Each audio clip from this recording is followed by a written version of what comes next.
Hello, everyone, and welcome to Wingcat Sports. And it's our college post game a little bit later. Usually, I don't get to this as fast as the other videos. We'll start with Michigan. Kind of going with what I predicted. They lost 21-7. Did not look great, and I think it's basically it for the season. I don't think they're going. I think they're only going to win about 2 more games. On my side, they're just, and again, it bears repeating. This is unacceptable on behalf of the athletical director, and Moore should not be coach after this year.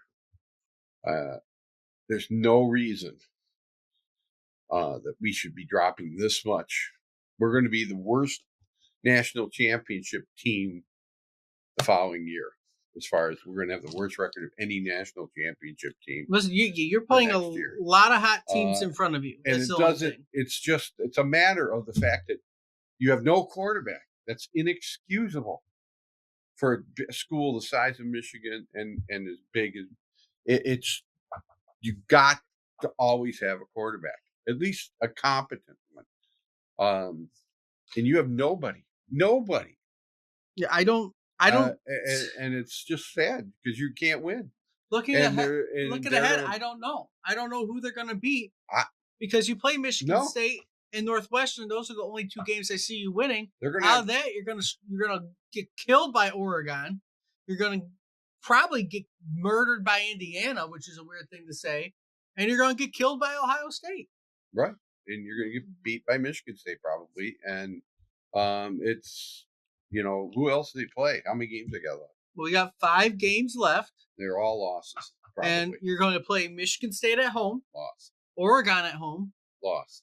Indiana away. Loss. Northwestern at home. That might be a win. And Ohio State.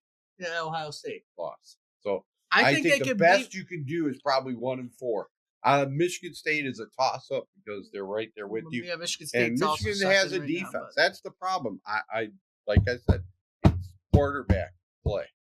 You don't have a quarterback. That's I just cannot emphasize enough how inexcusable that is for a school the size of Michigan.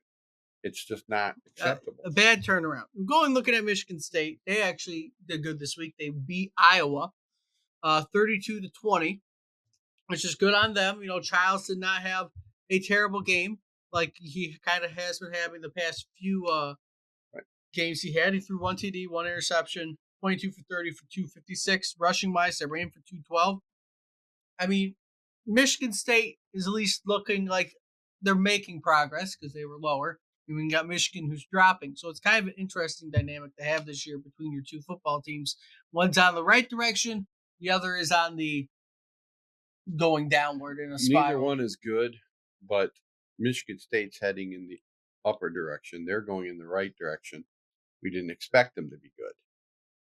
Michigan is dropping. And I don't know how long this is going to be because Sharon Moore is not going to be a guy who's going to recruit big names. I don't think anyone likes playing for him, to be honest. I don't think they like playing for him. I don't think so either. And that's you. You're Michigan. You have to have a great recruiter, a named coach, someone out there. You should get the best coordinator available or the best, veteran coach, whoever that might be. I don't care if it's Brian Kelly or something like that. You got to get a guy who can recruit and who players are going to want to play for. It's sad. But if that's happened, we won a national championship. You got your national probably championship. Won't give a crap for the next 10 years if that's what it takes for them to bring it back. We'll see how well of a turnaround they can potentially have. But you dropped out of the top 25 as Michigan, which is not something expected. But right, it's what ends up happening. Now, overall, I like always looking over the top 25 to get the surprises for the week. There were some upsets that happened this week. So going over the top 25 too in this post-game college football going into next week. Oregon has claimed the number 1 spot. They moved up from 2. So Oregon's number 1. Georgia is ranked number 2. Penn State is number 3. Ohio State is number 4. and Texas is number 5. Round out your top 5. They dropped out of the top. They swapped, basically. Yeah. Texas and Georgia have swapped It spots. doesn't matter. Those teams are all about equal, and you know, they can beat each other on any given day. Miami has stayed at 6. Tennessee has moved up to 7 after being ranked 11th. LSU is now 8. Clemson 9. Iowa State 10. BYU 11. Notre Dame has moved up to 12. And here's your surprise again: Indiana 7-0. They have moved up from 16. They're now 13. Could Indiana finish the year as a top 10 team and in the college football playoff? How many teams make the playoffs? 12. So I think they certainly could. Could they potentially sneak in? Could you have a year where Michigan is not in the playoff, but Indiana Michigan's is not in the playoff? That's the strangest thing to think. Indiana has a chance. Texas A&M is at 14. Alabama has dropped after losing to Tennessee to 15. They might be out of the playoffs. Which again, Alabama being out. Kansas State's at 16. I don't think if you would have told someone last year again that Indiana was ranked higher than Alabama, you would not believe that. The landscape has changed. Saban has left. Alabama's not the same team, but at least they're still competitive. No one expected, like I said, getting back to Michigan, no one expected them to be contending for the national championship or anything like that. You just expect to fall off. You just expected them to be competitive and still a good team. They're not a good team. They're a terrible team.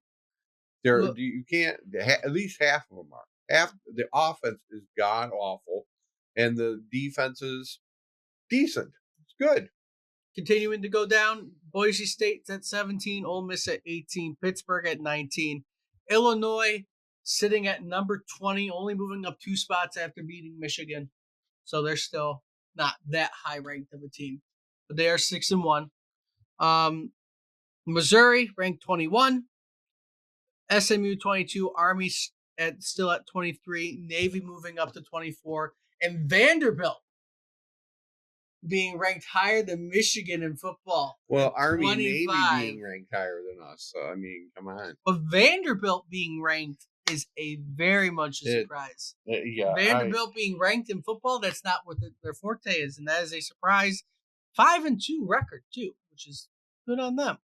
But I would say the matchup to look for next week is, I'm going to throw out your Big Ten matchup of Illinois versus Oregon next week. That's a big matchup. I'm going to say for Illinois, that's a big matchup. Is. If you beat Oregon and you're Illinois, ranked 20 with only 1 loss, and you beat Oregon, that's going to shake everything. Happening. That's going to shake everything up. Look out for that matchup right there. Other matchups are kind of looking throughout the top 25 that you might interest some people.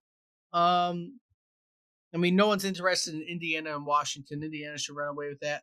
Oh, here's your next ranked matchup this week, and I know you're going to want to watch it. Saturday, Notre Dame versus Navy. Yeah, go Navy. Go Mitch.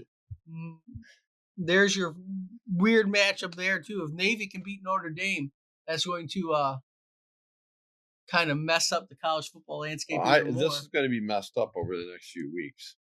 There really isn't a lot of great teams out there. I mean, you have that's what I'm trying to 5. They're good teams. I'm trying to see. If you want to watch someone get destroyed, you can watch the Miami Hurricanes take on Florida State and watch that beatdown happen. Yeah. Or because it's interesting with what's going to happen, the Texas Longhorns are going to Vanderbilt. Vanderbilt beat Alabama. So Vanderbilt beat Alabama. Maybe they'll beat another. Maybe they can beat Texas. 2 top 5 victories in 1 year for Vanderbilt. That'd be interesting. That'd be amazing. Penn State's at Wisconsin this week. Georgia's playing Florida. Your number 1 Oregon Ducks, again, they're playing Illinois. So I think there could be some more shakeups that happen this week, to be honest. Yeah. The big game is Michigan State only because not that we can watch. Actually, it should be a pretty decent game. Not that we can watch it, but Michigan State, I would say, is favored in that game. Michigan's favored by 5. Michigan State is Favored by 5? Michigan's favored by 5. I'll take that all day. Take the Spartans, buddy. Michigan's favored by 5 points, 40.5 is the Can't over even under. freaking score 5 points. But Michigan and Michigan State, they're going to struggle. Michigan State's looking better than Michigan right now, but we'll see how the clash happens for the Paul Bunyan Trophy this week at U of M. But with all that being said, if you like what you see, like, comment, subscribe, share the video around. Let us know what you think about everything going on college football wise. Until next time, see everybody soon.